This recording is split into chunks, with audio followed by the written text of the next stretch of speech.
அனைவருக்கும் தினம் ஒரு ஆன்மீகம் சார்பாக இனிய வணக்கங்கள். இன்றைக்கி நம்ம பார்க்க போகிற பதிவு, நம்முடைய வீடுகளில் பூஜை அறைகளில் ஏற்றக்கூடிய தீபங்களில் நம்ம தெரியாமல் செய்யக்கூடிய சின்ன சின்ன தவறுகள் கண்டிப்பாக குடும்பத்தில் பிரச்சனைகளை ஏற்படுத்துங்க. அது என்னென்ன தவறுகள்ங்கிறது தான் இந்த ஒரு பதிவில் தெரிஞ்சுக்க போகிறோம்.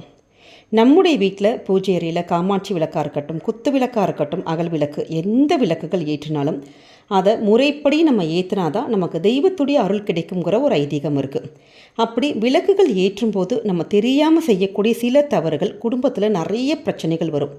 நிறைய பேருக்கு வீட்டில் சில பிரச்சனைகளுக்கான காரணமே தெரியாமல் நம்ம எவ்வளவோ கோவிலுக்கு போவோம், பரிகாரம் பண்ணுவோம்.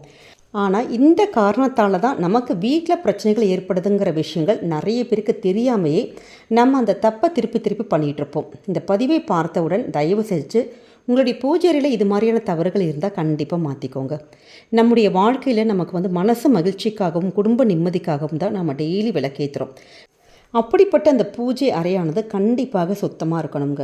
வாரத்துக்கு ஒரு முறையாச்சும் நல்ல சுத்தமான துணி வச்சு அந்த கபோர்டு மேலே தொடச்சி விடுறது, அந்த பூஜையில் இருக்கக்கூடிய ஒட்டடைகள், தூசிகள், இது எல்லாத்தையும் நம்ம க்ளீன் பண்ணுறதுங்கிறது ரொம்ப ரொம்ப நமக்கு விசேஷம். அதே மாதிரி வாரத்துக்கு ஒரு முறை பூஜையுடைய அந்த விளக்குகள், பூஜை பொருட்கள் இதெல்லாம் சுத்தம் பண்ணி அந்த பழைய மஞ்சள் குங்குமம் இதெல்லாத்தையும் எடுத்து புதியதாக உள்ள அந்த மஞ்சள் குங்குமம்லாம் வச்சு பூஜை அறையில் நம்ம தீபம் மட்டும் ஏற்றி பாருங்களேன், ரொம்ப நல்ல ஒரு ஐஸ்வர்யமாக இருக்கும். அதே மாதிரி எண்ணெய் ஏற்கனவே ஊற்றின எண்ணெய் மேலே திருப்பி திருப்பி ஊற்றி அந்த எண்ணெய் அப்படியே பச்சை படிஞ்சு ஒரு மாதிரி பாசி படிஞ்சு இருக்கும். அப்படி எப்பயுமே அந்த ஒரு விளக்கில் பச்சை படிந்த எண்ணெய் மேலே நம்ம ஒரு தீபம் ஏற்றவே கூடாது. ஏன்னா நம்ம அது மாதிரி ஏற்றினோன்னா கண்டிப்பாக நம்முடைய வாழ்க்கையானது நிறைய பிரச்சனைகள், நிறைய ஒரு சவால்களை எதிர்கொள்ள நேரிடும். அதனால் லைட்டாக பச்சை கலரில் மாறினாலே உடனே அந்த ஒரு விளக்கை நீங்கள் அப்படியே அப்புறப்படுத்திட்டு புதிய ஒரு அகல் விளக்கு எடுத்து நீங்கள் ஒரு தீபம் மட்டும் ஏற்றி பாருங்கள். அதே மாதிரி நம்மளுடைய அந்த அகல் விளக்கும் நம்ம வீட்டு நிலைவாசலில் நிறைய பேருக்கு விளக்கு ஏற்றுற பழக்கங்கள் இருக்கும். நம்ம வீட்டுக்குள்ளேயும் நம்ம தீபங்கள் ஏற்றுவோம். அப்படி அந்த விளக்கில் சின்ன சின்ன ஒரு கொசு, பூச்சி, அந்த எறும்பு இது மாதிரிலாம் டியூப்லைட் வெளிச்சத்தில் அந்த எண்ணெய்க்குள்ளே தெரியாமல் விழுந்து போயிருக்கும். அதை விழுந்து அது இறந்தும் போயிருக்கும். நம்ம என்ன பண்ணுவோம், அது மேலே டக்குன்னு திருப்பி தீபம் ஏற்றுறது, இல்லாட்டி அடுத்த நாள் அதே அந்த ஒரு விளக்கை உபயோகப்படுத்தி நம்ம அதற்கு மேலே தீபம் ஏற்றுவோம். ஆனால் அது முற்றிலும் ஒரு அபசகனமான ஒரு விஷயம். இது மாதிரி பூச்சி விழுந்து இது மாதிரி இறந்த அந்த எண்ணெயை நம்ம தனியாக நீங்கள் ஒதுக்கிட்டு வேறு ஒரு புது எண்ணெயில் ஊற்றி தான் நம்ம தீபம் ஏற்றணும். அதே மாதிரி உடைந்த விளக்குகள் எக்காரணம் கொண்டும் உபயோகப்படுத்தக்கூடாது. அது அகலாக இருக்கட்டும், பித்தளையாக இருக்கட்டும், வெள்ளியாக இருக்கட்டும், உடஞ்சி போயிருக்கும், நசுங்கி போயிருக்கும், வளைஞ்சு போயிருக்கும், அது மாதிரியான அந்த விளக்குகள் எப்பயுமே உபயோகப்படுத்தக்கூடாது. அது மாதிரி உள்ள விளக்கில் நம்ம தீபம் ஏற்றினோன்னா கண்டிப்பாக குடும்பத்தில் சண்டை சச்சரவுகள், கணவன் மனைவிக்குள்ள ஒரு பிரச்சனைகள் இது மாதிரிலாம் வரும்.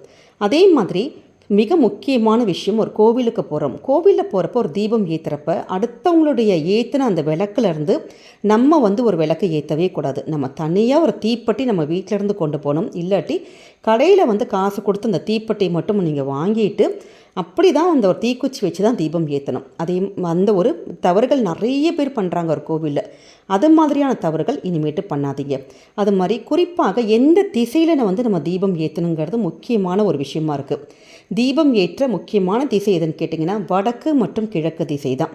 ஏன்னா ரொம்ப சிறந்த ஒரு திசை நமக்கு. அப்படி எப்பயுமே நமக்கு அந்த கிழக்கு திசையில் ஒரு தீபம் ஏற்றினா குடும்பத்தில் நல்லபடியாக ஒரு செல்வ வளம், மன நிம்மதி, ஒரு சந்தோஷம் வரும். வடக்கு திசையில் நம்ம தீபம் ஏற்றுனீங்கன்னா நல்ல ஒரு மன அமைதி, பண வருமானம் இதெல்லாம் கொடுக்கும்.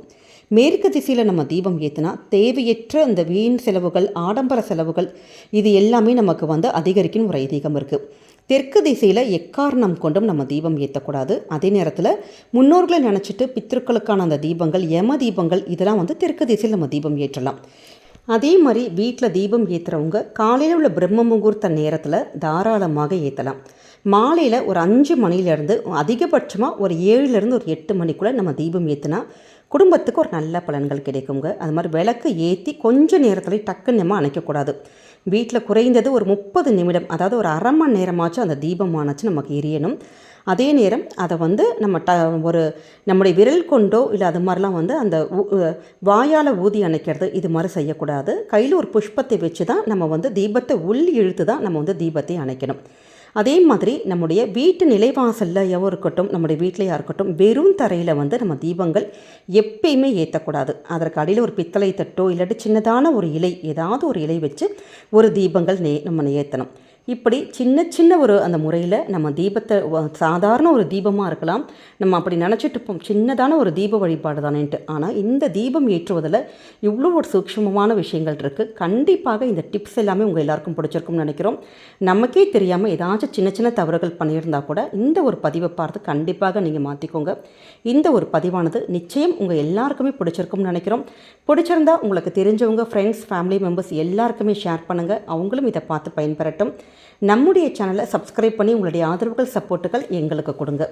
மீண்டும் வேறொரு நல்ல பதிவோடு உங்களை சந்திக்கிறோம். நன்றி, வணக்கம்.